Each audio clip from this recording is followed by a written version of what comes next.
கில்லான் Kampung பிறப்பாட்டில் 4x4 வாகனத்தால் மோதப்பட்டு motor cycle ஓட்டுநர்கள் தாக்கப்பட்ட சம்பவம் சம்பந்தப்பட்ட தரப்பினரிடையே ஏற்பட்ட தவறான புரிதலால் நிகழ்ந்திருக்கலாம் என போலீசார் கருதுகின்றனர். கடந்த வியாழக்கிழமை நிகழ்ந்த இச்சம்பவத்தில் மோட்டார் சைக்கிளில் வந்தவர்கள் துப்பாக்கியால் சுட்டதாக கூறப்படும் நிலையில் அவர்களை துரத்திச் சென்ற 4x4 வாகனம் மோதியதில் பின்னிருக்கையில் அமர்ந்திருந்தவர் சம்பவ இடத்திலேயே உயிரிழந்தார். இச்சம்பவம் தொடர்பாக இதுவரை 5 பேரிடம் வாக்குமூலம் பெறப்பட்டுள்ளதாக வடகில்லான் மாவட்ட போலீஸ் தலைவர் ஏசிபி எஸ் விஜயராவ் தெரிவித்துள்ளார்.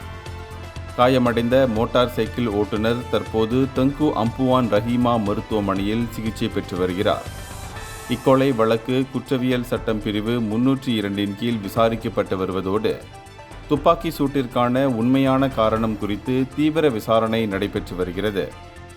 இந்தியர்களின் இதய குரல் மக்களோசை.